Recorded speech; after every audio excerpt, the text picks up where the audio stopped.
On2 at its core is a video compression technology company, and as a result we've actually licensed our technology to Adobe, and our On2 VP6 codec, video codec, is actually the new codec that's in the Flash 8 format, which is supported by the Flash Player 8 and the new Flash Player 9, which was recently released earlier this year.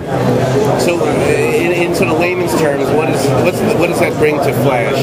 It actually brings significantly higher quality in the video side than what has ever existed in Flash, honestly. So the previous format, which was called the Sorensen Spark codec, which was based on an H.263 standard, was an older technology that didn't have as much quality as what is available elsewhere in the industry today. So Adobe did a major upgrade on the video technology in Flash by choosing our VP6 format, and now essentially has put Flash into a whole new realm in terms of how you can use Flash to deliver not just animation content, but now really high quality and robust professional video content as well. The vast majority of these video sharing sites, social networking, what we call user-generated content, or UGC sites for short, support an upload and encode type of mentality today, where the user actually uploads their source content directly to the website, and then on some cache of servers somewhere that the website company actually has in some back room, they encode that content or transcode that content to Flash 8 and then post that content on their website, essentially. So from a user's point of view, once they upload the content, they have no idea what happens to that content. It's basically gone into a black hole, and who knows when it's actually going to show up on the site.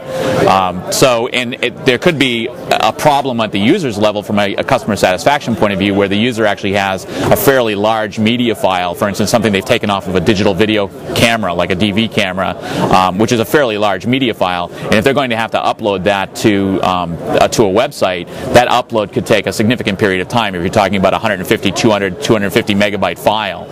So what you really want to do in that case is you want to move that encoding process down to the client side, so that rather than having the user upload either a very large file or a file that they've already encoded into some other format, and then it has to get re-encoded into a Flash format, which is going to compromise the quality of your video once it gets to the website, you want to move that actual Flash creation down to the user, so that it's basically within his control now to encode the content on his system, and then that content is now ready to be published once it's encoded. So once it's in the Flash format, he can just upload it to the website, and it can be essentially instantaneously published on that website.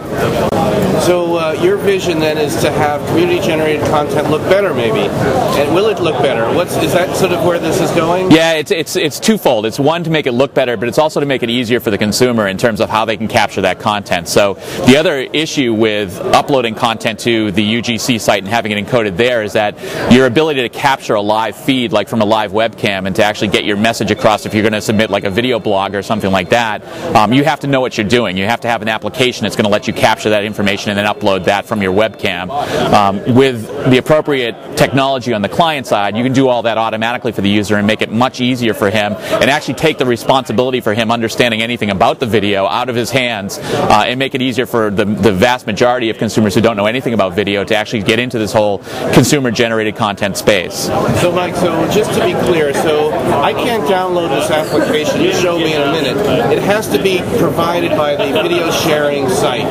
That's right. So it's actually embedded into the browser itself. It's not an application that you would download and use as if you're using Outlook or Windows Explorer, whatever. It's basically a part of a web page that essentially enables the client themselves to do encoding within the web page directly. Wow. So you'll let us know when you guys, and I know you have a couple of companies. One is that's using it is which? We have a company in our booth here at Streaming Media West called UStrive, which is a licensee of the technology, and is in the process of launching their own site, user-generated content site, to support this client-side encoding architecture. Fantastic. You'll keep us posted when you guys sign some more folks up. We absolutely will let you know.